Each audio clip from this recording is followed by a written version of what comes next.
नीम करौली बाबा, जिन्हें लोग प्यार से महाराज जी कहते हैं, एक ऐसे दिव्य संत थे जिन्होंने अपने जीवन में कभी किसी प्रसिद्धि की चाह नहीं रखी, परंतु आज उनका नाम पूरी दुनिया में श्रद्धा और विश्वास का प्रतीक बन चुका है।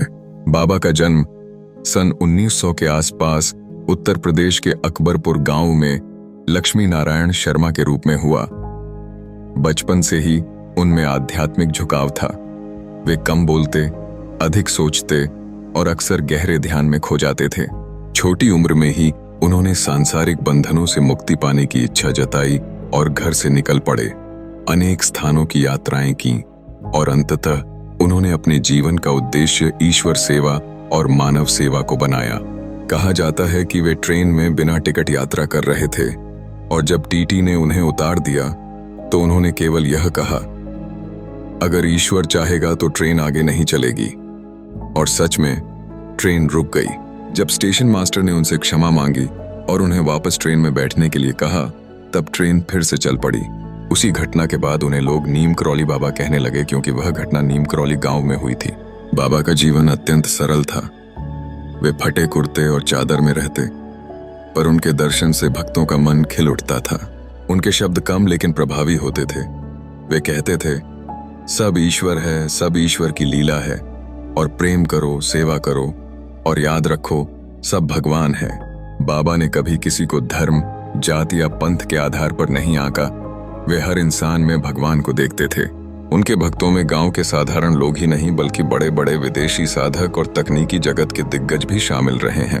अमेरिका से आए कई भक्तों ने बाबा के सानिध्य में अद्भुत अनुभव किए। उनमें से एक थे रामदास डॉक्टर रिचर्ड एल्पर्ट, जो पहले एक प्रसिद्ध प्रोफेसर थे, पर बाबा से मिलकर उन्होंने अपना जीवन पूरी तरह बदल लिया। वे भारत में रहकर ध्यान और सेवा में लग गए और बाद में अपनी प्रसिद्ध पुस्तक बी हियर नाउ लिखी, जिसने पश्चिमी दुनिया में नीम करौली बाबा का संदेश पहुंचाया। कहा जाता है कि स्टीव जॉब्स जब जीवन के कठिन दौर में थे, तब वे बाबा के कैंची धाम आश्रम आए थे। हालांकि बाबा का शरीर उस समय समाधि ले चुका था, फिर भी जॉब्स ने वहां गहरी शांति महसूस की और बाद में मार्क जकरबर्ग को भी वहां जाने की सलाह दी। बाबा के आश्रम आज भारत और विदेशों में हैं, पर सबसे प्रसिद्ध है कैंची धाम आश्रम, जो नैनीताल के पास स्थित है, जहां हर साल 15 जून को लाखों भक्त बाबा का जयकारा लगाते हैं। बाबा का जीवन करुणा, प्रेम और सेवा का पर्याय था। वे किसी भी आने वाले व्यक्ति को भोजन, आशीर्वाद और आत्मिक शक्ति देते थे। उन्होंने कभी खुद को भगवान नहीं कहा, पर हर भक्त उन्हें ईश्वर का रूप मानता था। बाबा अक्सर कहते थे, भूखे को भोजन देना सबसे बड़ा धर्म है, और सच में उनके आश्रम में कभी किसी ने भूख महसूस नहीं की। उनके जीवन के कई चमत्कार लोगों ने देखे। किसी की बीमार मां अचानक स्वस्थ हो गई, किसी की खोई वस्तु मिल गई, कोई परीक्षा में सफल हुआ, कोई संकट से बच गया, और ये सब बिना मांगे हुआ। बाबा हमेशा कहते थे, जब तुम सच्चे दिल से किसी का भला चाहते हो तो ईश्वर तुम्हारे साथ होता है। वे यह भी कहते थे कि जो सेवा करता है वही सच्चा भक्त है, और प्रेम ही सबसे बड़ी पूजा है। बाबा की बातें सरल थीं, लेकिन उनमें गहरी आध्यात्मिकता छिपी थी। वे कभी प्रवचन नहीं देते थे, पर उनकी उपस्थिति ही सबसे बड़ा प्रवचन थी। उनके दर्शन से ही लोगों का मन बदल जाता था, और उनकी एक मुस्कान जीवन का अर्थ सिखा देती थी। बाबा ने अपने जीवन में कभी कुछ मांगा नहीं, पर सबको दिया शांति, संतोष और भक्ति का मार्ग।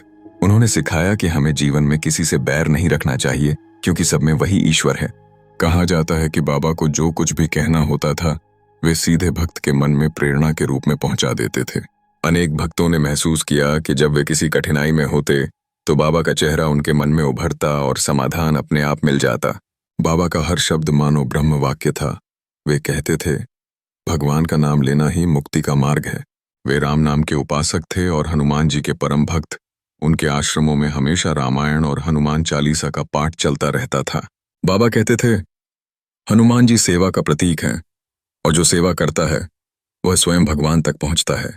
उनका जीवन इस बात का प्रमाण था कि सच्ची आध्यात्मिकता का अर्थ है दूसरों के दुख को कम करना। बाबा अपने भक्तों को हमेशा सरल जीवन जीने, सच्चाई बोलने और प्रेम से सेवा करने का संदेश देते रहे। उन्होंने कभी किसी को धर्म बदलने की सलाह नहीं दी, बल्कि कहा, अपने धर्म में रहो पर प्रेम से रहो। उनके जीवन की अंतिम घड़ियों में भी उन्होंने लोगों से कहा, राम नाम जपो, सब ठीक होगा। और 1973 में उन्होंने अपना शरीर त्याग दिया। लेकिन आज भी उनके भक्त महसूस करते हैं कि बाबा कहीं गए नहीं हैं, वे हर जगह हैं, हर मन में हैं। कैंची धाम में जब भी कोई सच्चे भाव से जाता है तो उसे लगता है जैसे कोई अदृश्य शक्ति उसे आशीर्वाद दे रही है। बाबा का संदेश कालातीत है, प्रेम, सेवा और समर्पण। उन्होंने सिखाया कि इंसान चाहे किसी भी देश, धर्म या भाषा का हो, सब एक ही शक्ति के अंश हैं।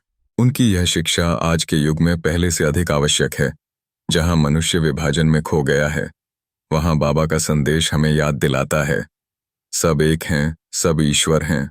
बाबा का जीवन हमें यह सिखाता है कि जब हम स्वार्थ छोड़कर दूसरों की सेवा करते हैं तो जीवन में सच्ची शांति प्राप्त होती है। आज भी जब कोई व्यक्ति कठिन समय में बाबा का नाम लेता है तो उसके भीतर एक अनोखी शक्ति उत्पन्न होती है। नीम करौली बाबा केवल एक संत नहीं, बल्कि एक ऊर्जा है, एक उपस्थिति है जो हर उस हृदय में बसते हैं जहां प्रेम और सेवा की भावना जीवित है। इसलिए आज भी करोड़ों लोग कहते हैं, जय नीम करौली बाबा की, सब कुछ बाबा की कृपा है।